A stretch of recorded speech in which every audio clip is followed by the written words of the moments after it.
Assalamualaikum warahmatullahi wabarakatuh. Waalaikumsalam. Bagaimana teman-teman semuanya kabarnya? Alhamdulillah sehat Bu. Alhamdulillah. Semoga kita semua dalam keadaan sehat walafiat ya. Amin, Benar amin. banget. Sebelumnya perkenalkan saya Nur Fabriana dari jurusan Bahasa dan Sastra Arab semester 7B IAIN Syekh Nida Cirebon. Nah, di video kali ini saya akan membahas tentang salah satu bab dari ilmu nahwu yakni harfu jar. Di sini juga saya akan membahas 4 poin. Yang pertama adalah definisi dari harfu jar, yang kedua yaitu kaidah penggunaan harfu jar, yang ketiga harfu jarnya, dan yang keempat contoh-contoh dari harfu jar agar kita lebih bisa atau dapat memahami apa sih itu harfu jar.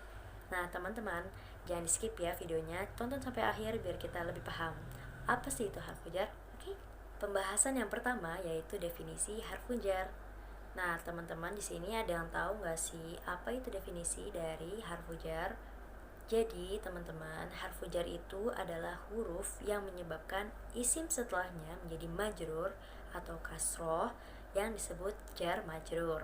Nah huruf jar ini bisa dibilang sebagai amil yang mempengaruhi bunyi i'rab. Sampai sini paham gak? Iya Bu, paham. Baik, kita langsung ke pembahasan yang kedua ya. Kita masuk ke pembahasan yang kedua, yaitu kaidah dan harfu jar. Nah, terdapat 3 poin kaidahnya, yaitu yang pertama. Yang pertama itu huruf jar hanya bersambung dengan isim yang disebut dengan jar majrur. Nah, poin yang kedua atau ciri-ciri yang kedua adalah huruf jar tidak bersambung dengan fiil. Nah, jadi huruf jar itu hanya bisa bersandingan dengan isim. Oke. Nah, yang ketiga ini terdapat 3 poin lagi, guys. Isim yang sebelumnya itu huruf jar memiliki ciri-ciri 3. Yang pertama itu harokat kasro atau kasrotain jika bentuk hurufnya itu mufrad, jamak ta'thir, dan jamak muannats salim. Kemudian huruf jar juga bisa berbentuk ya jika bertemu dengan isim yang berbentuk muannas dan jamak mudzakkar salim. Kemudian yang terakhir yaitu bunyi fathah jika bertemu dengan isim ghairu munsharif. Oke. Sampai di sini paham teman-teman? Insyaallah paham Bu. Insyaallah paham ya. Kita ke pembahasan yang ketiga.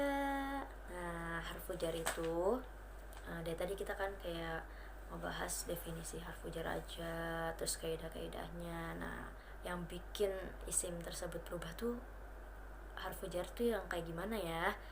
Terus huruf-hurufnya apa aja ya? Di poin yang ini kita akan membahas tentang apa saja sih harfu jar itu dan ada berapa. Baik teman-teman, langsung saja. Jadi harfu jar itu terdapat 8 huruf jar itu adalah yang pertama ada min, yang kedua ada ila, yang ketiga ada fi, yang keempat ada ala, yang kelima ada an, yang keenam ada kaf, yang ketujuh ada lam, yang ke-8 atau yang terakhir yaitu ada ba. Nah teman-teman udah tahu kan apa aja sih huruf jar itu? Ayo ulangin, apa aja yo? Yang pertama min, yang kedua ila, yang ketiga ala, yang keempat fi, yang kelima an, yang keenam apa yo? Yang keenam itu lam, yang ketujuh kaf, yang ke-8 atau yang terakhir adalah huruf ba. Hafal ya. Oke, kita lanjut ke pembahasan yang keempat. Nah, kita masuk ke dalam pembahasan yang terakhir atau yang keempat. Yap, benar banget. Kita masuk ke pembahasan tentang contoh dari harfu jar atau pengaplikasian harfu jar. Baik, contoh yang pertama kita ambil contoh harfu jarnya ila. Oke, nah terus kalimat isimnya asuk aja ya, pasar. Oke. Jadi harfu jarnya ila dan huruf isimnya asuk. Asuk itu mufrad ya bentuknya. Baik, jadi kalau misalnya digabungin jadi apa? Kalimat mufidnya jadi adhabu ila suqi. Fungsi jar di sini mengubah i'rab terakhir dari isim asuk jadi asuqi. Seperti itu teman-teman. Paham ya? Saya akan memberikan satu contoh lagi. Kita ambil harfu jarnya itu fi. Terus kalimat isimnya adalah al-masjid. Oke. Nah, kita bikin kalimat mufidnya jadi as-salatu subhi fil masjidi. Nah, di sini sebelum kata masjid terdapat huruf jar yaitu fi. Jadi kata atau isim masjid i'rab terakhirnya berbunyi kasroh. Seperti itu teman-teman. Oh iya, sebelumnya mohon maaf, tadi saya belum memberitahu apa aja sih arti dari huruf jar tersebut. Arti dari min itu artinya dari dan dipakai untuk sesuatu yang dekat. Kemudian yang kedua itu ada ila, artinya ke. Tadi kita udah mengaplikasikan seperti adhabu ila suqi. Nah, ila itu berarti adhabu kan saya pergi, ilanya itu ke, dan asuqinya ke pasar. Jadi saya pergi ke pasar. Kemudian lanjut kepada huruf jar ala, artinya itu di atas. Kemudian fi itu artinya di atau di dalam. Kemudian an.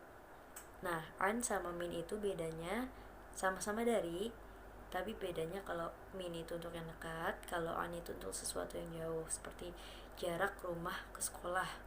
Itu kalau jauh kita pakainya an, tapi kalau misalkan jaraknya dekat pakainya min. Seperti itu teman-teman. Nah, kita lanjut ke harfu jar kaf, artinya seperti. Kemudian harfu jar lam itu artinya memiliki, milik gitu. Kalau yang terakhir itu ada harfu jar ba, itu artinya dengan atau di. Nah, teman-teman yang sudah menonton sampai akhir, insyaallah kita semua sudah paham ya dasar-dasar dari harfu jar. Harfu jar ini termasuk ke dalam materi dasar dari ilmu nahwu, teman-teman. Jadi ini benar-benar yang paling basic untuk kita pelajari. Terima kasih untuk teman-teman yang sudah menonton video ini sampai akhir. Semoga ilmunya bermanfaat ya untuk kita semua. Iya Bu, Sebelumnya saya mohon maaf amin. atas kurang dan kurangnya. Mohon dikoreksi teman-teman kalau misalkan salah, karena kita masih sama-sama belajar. Akhirul kalam, wassalamualaikum warahmatullahi wabarakatuh. Waalaikumsalam warahmatullahi wabarakatuh.